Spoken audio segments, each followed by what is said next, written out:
Well, hey there, you awesome bipeds, quadrupeds, and even the occasional dinosaurs. It is I, Little Wolf, and welcome to my den. And I know there are a lot of you out there who have been waiting months for me to say those words. And I do have some explanations as to what happened. I did try and move down to lower 48 to try and get some things going, but I wound up getting lost in depression and kind of found myself at the inside of a bottle. And I was able to dig myself out of there, but not before getting in trouble with certain things. And I wound up having to come back up here to Alaska. To anybody that I did do anything to while I was drinking, and you know which ones you are, and I've talked to a lot of you. I really am sorry for what I did, and it really wasn't me that was doing those things. There's a big part of me that when I was drinking uh, was a really bad, evil version of me. And I try really hard to keep that locked up and locked away and under control. And for a long time I can do it, but there's only so long that a person can fight and try and keep control of something like that. And I stopped trying to control it, and then it controlled me, and that's what happened. Um, and it's one of those times where I should have taken my own advice and, either called the suicide hotline number, which is 1-800-273-8255. Once again, that's 1-800-273-8255. Or you can text them at 741-741. And there's also an international suicide website that I'm going to try and look up for you now. But yeah, like I was saying, I did kind of wind up getting myself lost in a mire of a bottle. And I did some things that I'm not really proud of, and I did talk to a lot of the people that I did do stuff like that and tried to get away from it all. But I just got lost and made some mistakes, and I'm really sorry about all of that. To anybody that I did or said anything to make you feel uncomfortable or anything like that, I am really sorry. Um, Drinking makes me become somebody I hate and somebody that everybody else hates. And so I do my best to not do that anymore, but it is really hard. Um, Okay, so let's go ahead and get back to. There is the website that is suicide.org, and it looks like they added some other stuff onto here. It's right now. If you go to suicide.org/international, I'm trying to see the rest of it here. Uh, Here we go. Suicide.org/international hyphen suicide hyphen hotlines.html. And this will come up with a list of a whole bunch of international countries sites that you can go to for suicide prevention, and that is something that we could use especially around this time of year where it's coming up on Thanksgiving for America and Christmas for the rest of the world, or Hanukkah or Kwanzaa, or just any other day depending on what religion or non-religion that you are. It's always a tough time of year this time of year.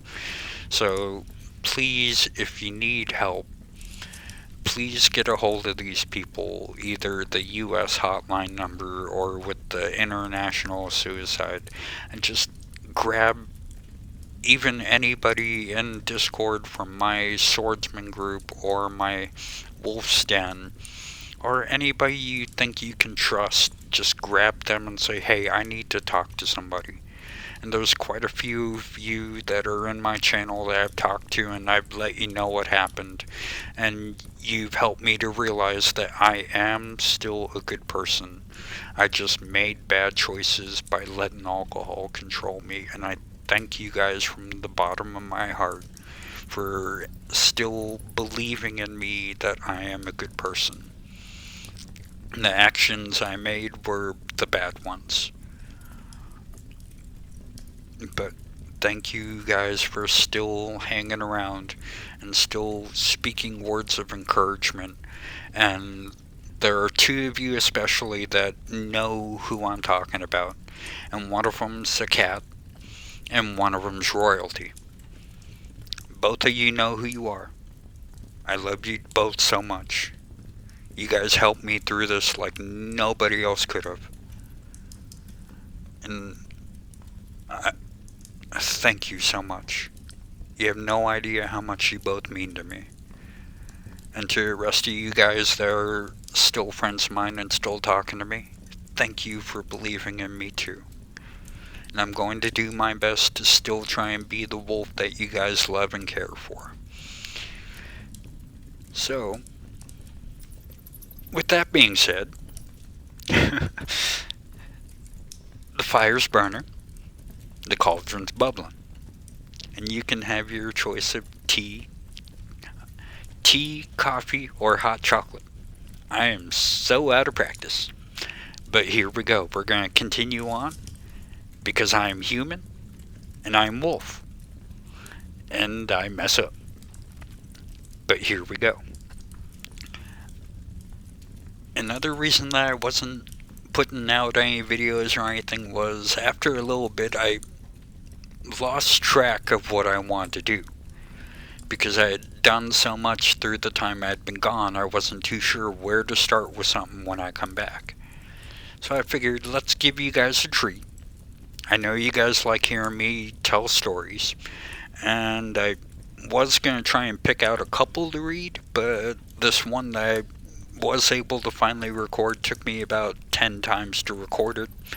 And my accent kind of fluctuates through a story, but I hope you guys understand it and enjoy it. And it's a short story by John Fultz, and it's a story called Thing and the Pond, and it's kind of in the vein of like an H.P. Lovecraft, The Thing on the Doorstep, and things like that. And it follows a young man who loses a friend in a pond. He goes off to war, blah blah blah, and he finds a way to reconnect with his friend, hopefully by the end. It's kind of in a weird Stephen King way too, where you never really know what happens. You just have to kind of imagine what happens once you're done reading the story. And to me, those are some of my favorite ones because it lets my imagination run. And this is such a fun little story, and like, it took me so many times to record it, but by the time I had gotten it recorded, I pretty much had the story memorized. And I'm hoping to be able to do some more stories. And here soon I will start doing again my Monday cartoon breaks. And there's some other things I have planned to put in. I do have some other games I'm playing. I do have some other thoughts for maybe putting up some shorts and poking fun at some of these things we debunk in our community, so let me know, guys. Is that something you'd like to see? It's gonna be probably a while before you hear the pup on my channel again. She's gone through some things and has to get that taken care of, so please send your wishes and your warm thoughts and all of that to her. She's definitely gonna need it. And to everybody else, welcome to my channel. And if this is the first time you're here, I'm sorry about you hearing all this rambling. I know a lot of my regular people who listen to me are used to me rambling, and a lot of them love it because whatever I talk about, they want to listen to. So I think with some of this, a lot of you are going to like it. With others, I'm not so sure. But let's go ahead and sit down by the fire. Let's enjoy what's going on around us. And let's hear about Johnny and what happens with him. And I'm guessing the person that's supposedly telling the story is his name is Ted. So let's kick back, sit down by the fire, let's have our drink of choice. Go ahead and make some popcorn or whatever kind of snacks that you would like. And let's kind of jump into the lake of H.P. Lovecraftian stories. And I hope you guys enjoy it. It was a long haul to record this episode, but I hope it's worth it. Because I love you guys. And let's see what happens inside of the lake. The Thing in the Pond by John R. Volz. They say old man Carter started digging the pond back in 1931. His wife and 2 boys had died from tuberculosis. Folks said he'd lost his mind. He never even shed a tear at the funeral, but as soon as his family was laid to rest, he went on home and started digging. Most folks thought he was digging a well at first. Others claimed he was digging a pond for his poor wife that she had always wanted. I remember my granddaddy's take on it. Jeb Carter is plumb crazy. Some men deal with grief in unexpected ways. Old man Carter turned his grief into sadness that would mar the earth forever. He dug, and he dug, and he dug. Folks brought him sandwiches from the general store, and farmers' wives brought him chicken dinners. After a week, the hole was 40 feet deep, and they lowered his meals into a hole with a rope and bucket. Carter had rigged up a pulley system that hauled up buckets of dislocated earth all day long, and a few local boys helped him move the dirt piles aside to make room for more. Everybody figured he'd give it up eventually. Carter stayed in that damp hole, sleeping only when he exhausted himself, then getting right back up and digging again. All day, every day. Dig, dig, dig. He sent up the loose earth in 5-gallon buckets one at a time. People even came from other counties to stand on top of the hole and watch Jeb Carter dig himself to nowhere. He's bound to hit China someday if he ain't up and quit, some said. Shit, he'll die long before he digs that far, some said. I've read books that say there's fires deep in the earth, said a boy. Fires and magma. He keeps on digging, he'll open up hell itself, burn himself alive. He's lost his mind, they all agreed. But nobody could blame him. After all, he lost everything else. So after a while, most people forgot about Carter and his hole. That was until the hole filled up with water that had spewed out to drown out the pasture overnight. Nobody saw Carter come out of that hole, and the county men said he struck some underground reservoir or river that had proceeded to drown him. In less than a day, there was no sign of the crazy old man or his hole. There was just a big pond of green water sparkling in the sunlight. Nobody went near the Carter place for months. Down at the barber shop, folks would mention old Carter and imagine his bones lying at the bottom of the pond, or maybe stuck deep down in that hole that had birthed it. At night, the pond was a black mirror reflecting the stars, and smelled of deep earth hung all around the air. Wild things don't fear what men fear, so it wasn't long before the pond was lousy with fat of burping frogs. A forest of tall reeds grew around its edges. A few years later, a group of young boys snuck to the Carter Pond to hunt for bullfrogs. 7 boys went down there after midnight, but only 6 came home. I was one of those boys, so I can tell you what happened. Johnny Haxton, always the wildest of our bunch, decided to go for a moonlight swim. The other boys stalked the reed forest, stabbing their 3-pointed jigs into every frog they could find. Johnny yelled to us to jump in. "The water's fine, boys. he said. I remember him doing the backstroke, and I was about to take off my muddy shirt and join him. Then I heard a gurgling sound, and Johnny was gone. In the center of a pond, a ring of quiet ripples marked the place where he had been. I dropped the impaled frog into a burlap sack I was carrying and watched the ripples, waiting for Johnny to come back up. After about 30 seconds, I started calling his name. I saw his hand come up once, the water splashing, and something dark as a shadow emerged for half a second. Johnny's hand went back under, and there was only a sound of bullfrogs croaking between the reeds. "Johnny!" We all screamed his name. We stood in the mud at the edge of the dark water, screaming his name over and over. Looking at the pond was like looking into the night sky. Constellations glowed like scattered diamonds. Even the ripples had disappeared. We hollered for Johnny as tears rolled down our faces, but not a single one of us dared to jump in there and help him. Not a single one. We ran from that pond like the devil himself was on our heels. Next day, county sheriff sent a diver down into the pond looking for Johnny's body.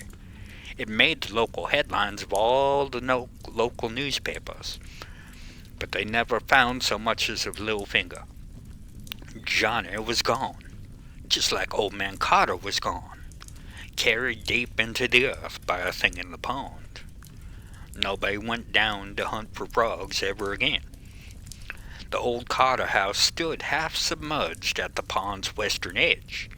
If you walked the dirt road along the well that wound past it, you'd hear them frogs croaking and burping from the shattered windows of the house. Only frogs and toads lived in the old house now, 'cause every kid in Elliott County knew the house was haunted. My pa whipped me good for my part in Johnny's disappearance. He warned me I'd get worse if I ever went near that pond again. So I didn't. But I did see Johnny again a few months later. It was April, and a big storm blew in. Thunder and lightning and sheets of rain thick enough to drown a man in the street. I was in my bedroom reading Tarzan and the Jewels of Opal. Johnny had loaned me his dog-eared copy a week before he died, but I hadn't gotten around to reading it until now. I was so involved in the ape-man's adventures I'd forgot about the storm. Ma and Pa were huddled by the fireplace in the living room with my little sister Sarah. I was lost in another world altogether, a world of lost cities and deadly jungles, lost in the pages of my book. Somebody knocked on my window. I looked up from the book, but the window was a gray mirror slick with raindrops. A pale shadow stood out there in the rain, something I could barely see. The knock wasn't loud, and I thought maybe I had imagined it. But then it came again, low and insistent. Johnny Haxton used to knock on my window like that when he would want me to sneak outside after dark. My first thought was, Johnny, he's still alive. He didn't die in the pond. He ran off, and now he's come back to tell me he's okay. I went to the window and opened it to the pouring rain. Immediately I was soaked. It was cold, and the air stank of fish scales and worm flesh. A dark figure stood in the rain, about Johnny's height.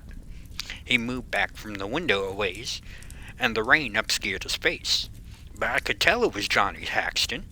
Same skinny arms, same wild hair, and the knock on my window was the same. "Johnny?" I stuck my head halfway out. "It's me," he said. His voice was hoarse, like he had a mouthful of mud caught in his throat. "You're alive?" I said. The rain splattered my face. Johnny didn't say a thing, just stood there in the rain. A different smell reached my nostrils, and it reminded me of a dead dog's carcass I had once seen rotting on the side of the road. "I found him," Johnny said. I still hadn't seen his face well. Thunder broke the sky above us. "Found who?" I said, but I already knew. "Old man Carter," he said. I noticed he wasn't shivering at all. "Come inside," I said. "Come and sit by a fire." Johnny raised his hand. "No," he said. "I gotta get back soon. I wanted you to know." "Let me know what?" I asked. "Where'd you run off to?" "Down there," he said. One of his bony fingers pointed to the sopping ground. "He's down there. Been resting there all along." "Down where?" I asked. My hair was soaked, and the rain wetted my nightshirt. I shivered the way Johnny should have been shivering. The cold air was seeping in my room along with the rotten smell. Something had died out there in the mud. A drowned rat, a dog, maybe even a cat. "It's wonderful, Teddy," Johnny said. "You have to see it. It's better than Opal, better than Atlantis, better than Camelot. Come with me. You'll see." I shook my head. "Come inside, Johnny. I don't know what you're talking about." "South," Johnny said. "City of the sleeping god. It's been there forever. Longer than the United States. Longer than Egypt. Even since the great cataclysm. The children of Sarglagoth built it from sapphire and quartz. It's magnificent, Ted. And now they worship even stranger gods." "Sarglagoth?" I remembered the name from an issue of Weird Tales. "The frog god? That ain't real, Johnny. It's just a story. Come on in and get warm now." Johnny laughed. His teeth chattered. "Now why would I lie to my best buddy?" Johnny said. "I just wanted you to see it with your own eyes, to come see them. Come with me now, and you'll never be cold again. This is your only chance." Johnny reached out his hand and stepped closer to a window. The lightning flashed, and I saw his face. The skin was loose and pale about his skull, bloated and crisscrossed with black veins.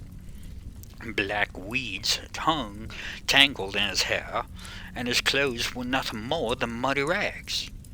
His eyes had fallen too far back in their sockets, and it was clear now that the rotting smell was him. Johnny was dead after all, but somehow was still walking and talking. "Old man Carter struck an underground river," Johnny said. Dark foam streamed from his shriveled lips as his lower jaw clacked. The deep water pulled him right down, and the current washed him all the way up to Kunya, and that's where they found his body, on the shores of the Sunless Sea. I told Johnny to shut up, tears streaming from my eyes as the rain washed him away. His dead mouth kept moving, and his words burned into my memory. "They raised him up," Johnny said. "Now he serves them. There's no greater honor." "I don't want to hear any more." "He came for me," Johnny said, "so they could raise me up too. Oh, you should see it. The towers of blue crystal, the domes bright as gold, alive with atomic fires. They move like angels in globes of light, drifting and flying and making love. They made us the slaves, and now we have no fear of death again. What's there to be afraid of when you're already dead? They raised us up, Ted. Come with me before it's too late. Let them raise you up."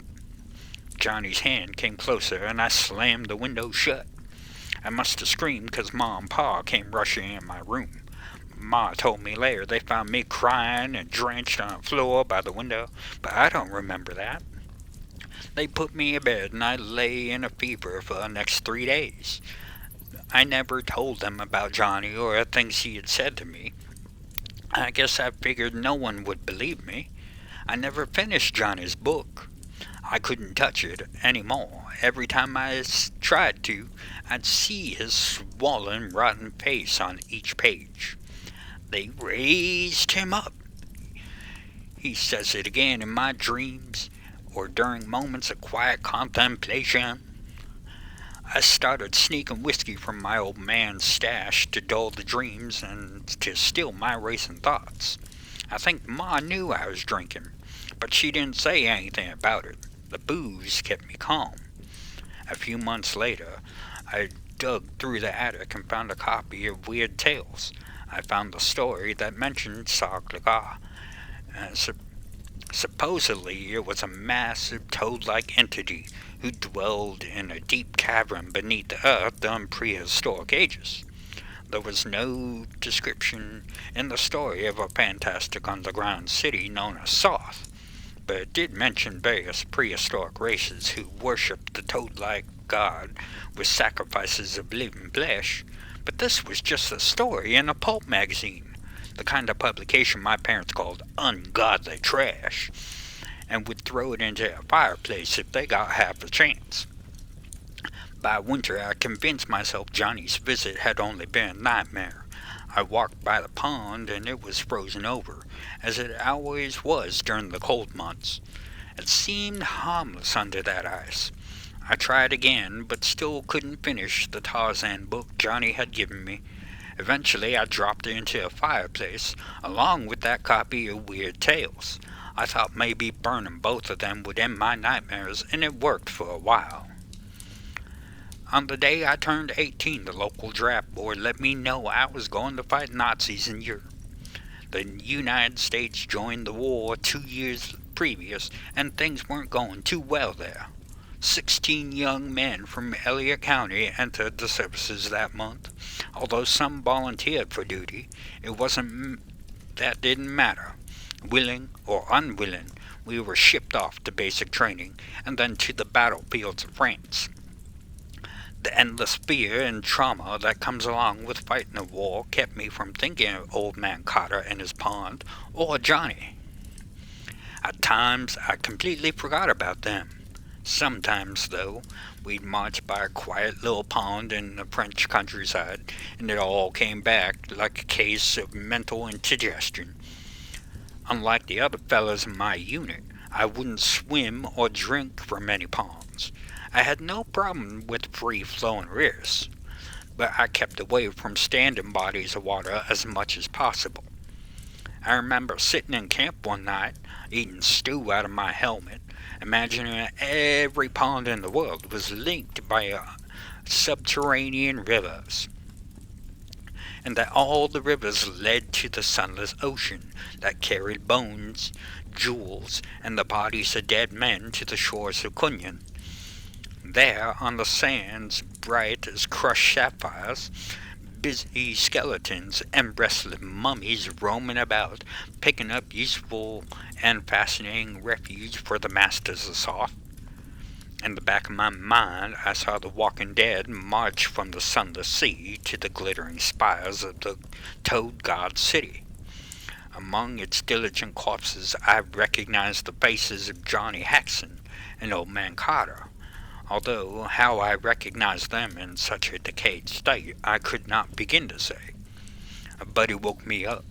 I'd fallen asleep near a campfire while the rest of the unit bathed and splashed in a pond next to the burned-out French farmhouse.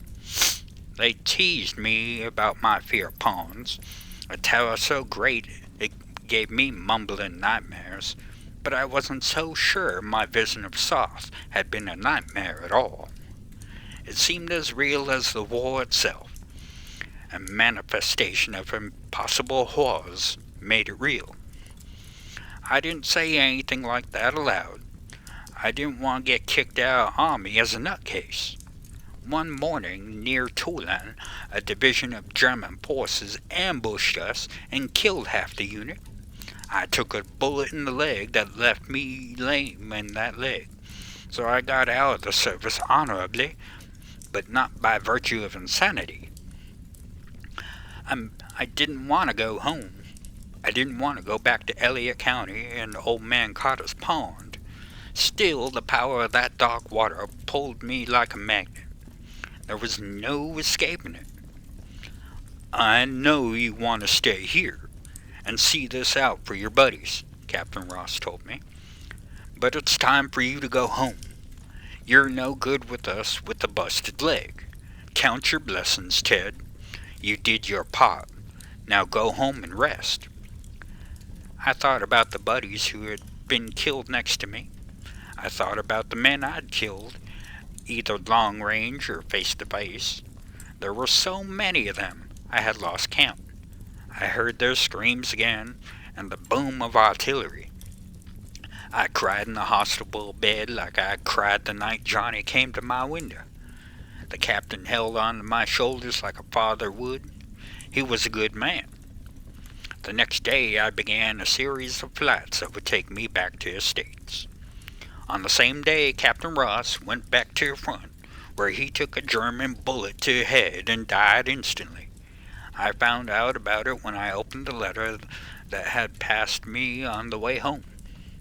Ma was sick with cancer and wouldn't last much longer. Pa was taking it hard, hitting the bottle. My little sister was just old enough to care for them both. They were happy for a while to have me home again, but they could tell I wasn't the same. I didn't talk much anymore, and when I did, they cringed at the things I shared. Nobody wanted to hear about the war, not the bloody details, the spilled brains, the slaughtered children, the constant staring into the face of death until you were numb and half dead yourself. I had been back for 3 days when I found myself limping by the old Carter place. It was high summer and hot and humid. The pond was still the same size, but its waters were darker now.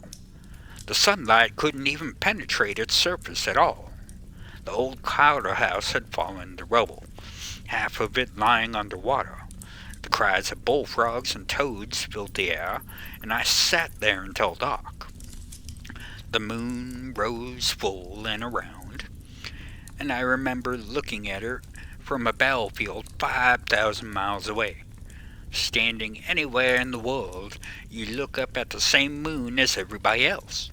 The moon is a constant, like Carter's pond. Now I saw the moon's reflection glimmering on the surface of the pond, and suddenly understanding washed over me. It all made sense.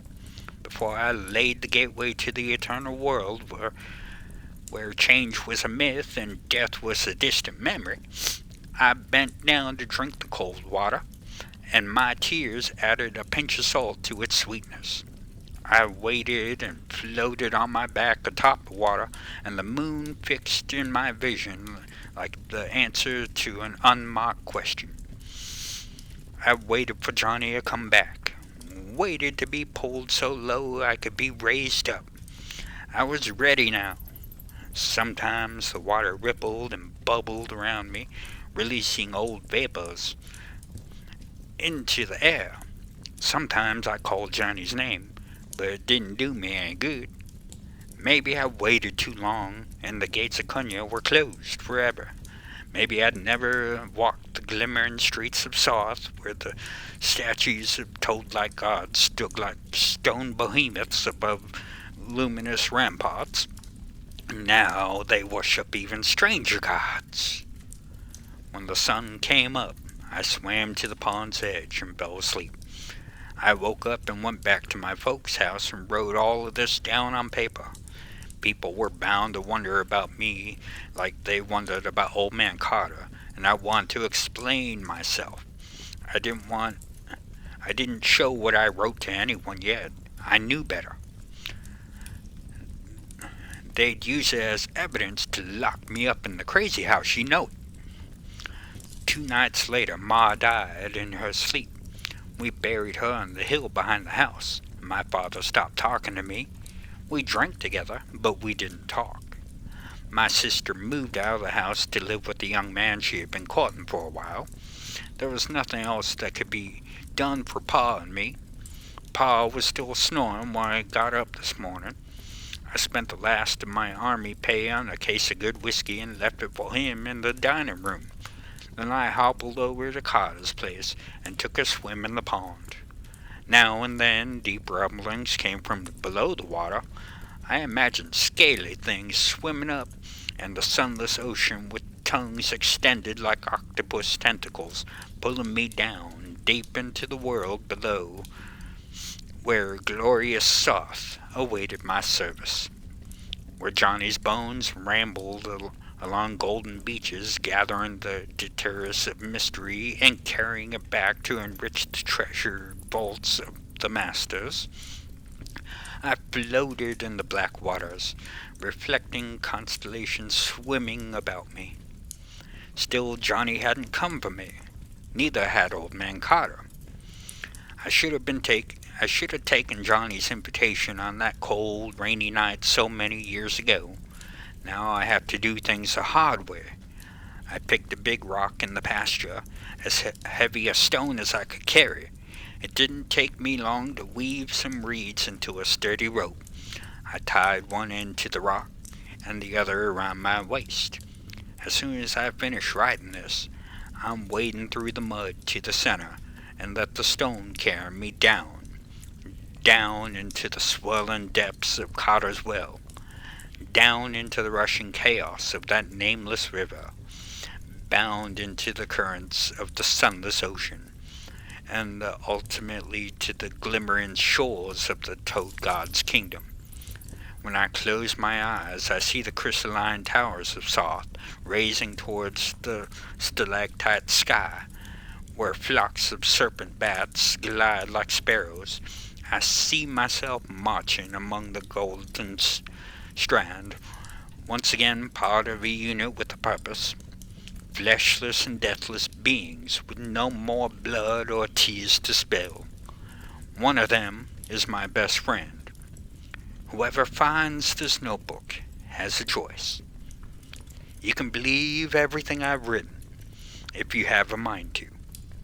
Or you can toss this into the fireplace like worthless old pulp and watch it burn.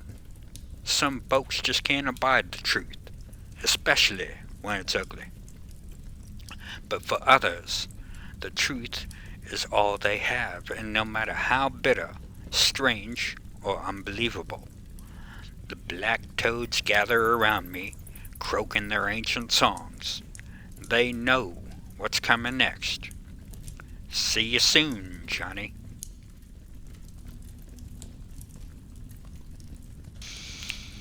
Well, I hope you guys enjoyed that story. It took me quite a while to get all that put down, because I was just so unhappy with some of the ways that things happened when I was trying to read the story. There were certain things that interrupted me while I was doing it.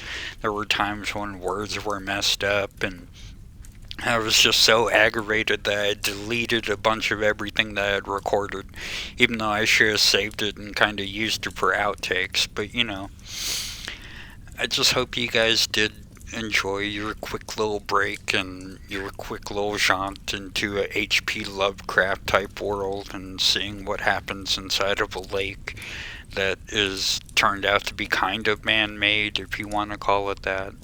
And I know it's kind of grim with some of the different aspects of it, especially the war fighting, and with the young man dying, and then with the other young man contemplating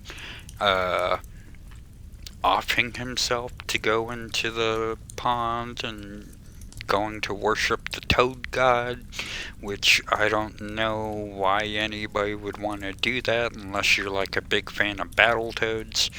But, it's stories like that that really made horror what it is today, because without stories written by people like H.P. Lovecraft and Ambrose and people like that, horror would not be where it is today.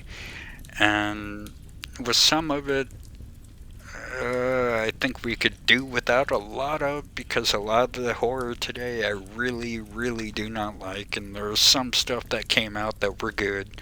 I did enjoy A Quiet Place. I gotta watch part 2. I was able to watch Escape Room and the second movie to that one also, and I did pretty much enjoy that.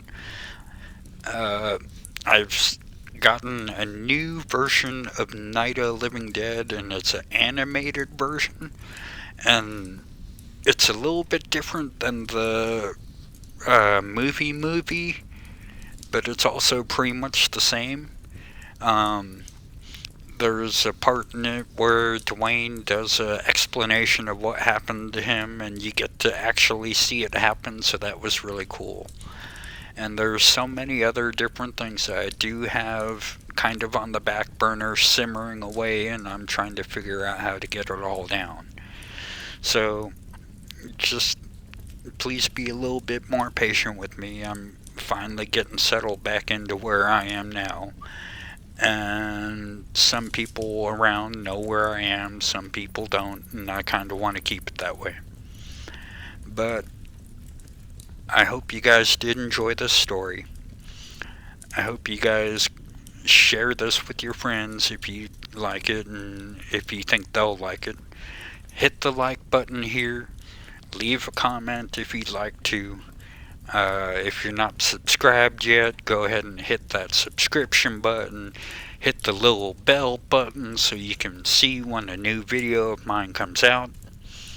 And let's try and go into the end of this year having a good time. And I will definitely at least be doing my Monday cartoons again and get that going because I know that helps out a lot of people. And like I said, there's a bunch of movies I've watched I need to do some reviews for. And I'm sorry I haven't done anything with the Thursday review people yet, but I still have a 50 movie collection of public domain movies I can go through and make a video on almost each one of them, so hopefully I'll be able to jump on that here soon. But thank you guys so much for still following me on my channel, and I know I got some new followers, and thank you so much for joining up and leaving your comments on some of my older videos, and I hope you guys enjoy the newer stuff that I'm going to start putting out here soon. I love you guys so much, and thank you for still believing in me. I do now have a Cash App that I'll be putting a link to in my description. I not really one to ask for help for certain things. A lot of people know that, but I mean, if you are enjoying this and you feel like throwing me a few shekels, go ahead. And if not, just leave a like, leave a comment, share it with people. Maybe I might be thinking of trying to do this as a job. I don't know if I'd be that good at it, but apparently people like it, so I mean, that's another thing. Would you guys like to see me try and do this? I don't know. I mean, I'm really thinking about it, but like I said, I'll leave a link to my Cash App, and if you feel like dropping a few shekels, that's cool. If not, that's cool too. I do this for the fun of it, and I do this to give people a break from the stupid. And with that being said, I should let you guys go. This has probably gone on a little bit longer than I wanted to, and probably not as long as you guys would like it to. But I've also been trying to read this story now for about an hour, and my voice is starting to give. And with it coming up on the new year, maybe I'll, or not the new year, but another holiday year, I'll be back to doing my whole Christmas theme and things like that, and we'll be looking for more Christmas stories to put up, so, you know, we're back to where we started again when I started away in the beginning. So let's go ahead and grab a hold and see where this goes. I love all you bipeds, quadrupeds, and even the occasional dinosaurs so much. And we're at that time again where we do still have to mask up, and we still have to social distance and things like that. So let's keep doing that and keep each other safe. People say, you know, well, the mask itself doesn't stop the virus that's going on. And you're right. The mask alone doesn't do it. But you add on the social distancing. That's another factor that adds on to it. You add on the vaccination. That's another nail to try and keep everybody else safe. And so if we can start doing that, this thing isn't going to go away. We already know this. That's why they're starting to put out the vaccine like they have for the flu. And at some point, it's going to maybe become a yearly or every other year thing where we're going to have to go in and get another shot to try and keep each other safe, like with the flu. And you know what? That's okay. We all have to do our part to try and keep each other safe, to keep each other alive, to keep each other healthy. And to all the people out there who don't think that any of this is real, or you don't think you have to go out and get the shot or anything else, you know what? That, no, that sucks. Please, go out and get the shot. Please, mask up. Please, social distance. That's the only way we're really going to make it through this till we can get to a point where we have some resemblance of normalcy like we had a couple years ago before all of this started. We're never going to get back to that point again, I don't think. Things have gone too far. But we can get some resemblance of normalcy again. I mean, we have movies that are coming out now that are only going to be in movie theaters, so that's something else that's coming back around. I want to see the new Resident Evil movie so bad that I really want to see that. I love Resident Evil to death. So let's keep doing it. Let's keep chugging away. Let's keep getting these people getting their shots. Let's keep vaccinating. Let's keep muzzling up. And let's just try and keep ourselves alive. That is what we're supposed to do. I love you guys so much. Hit that like button. Hit that share button. Comment away. Share it with your friends. If you can, leave a couple of bucks in my Cash App. You know, I do this for fun. I do this because I love you guys. I do this just so you can have a break from all of the idiocracy that's going on right now. I love you guys so much. And thank you again for joining me in my den and having fun. And here we go again. We're starting again, so let's just have some fun. And we have one world we all have to live on. So let's at least be civil. Mask up. Get your shot. Social distance. Stay safe. Stay smart. I love you guys so much. Goodbye, you awesome bipeds, quadrupeds, and even the occasional dinosaurs. So until next time, Wolf out.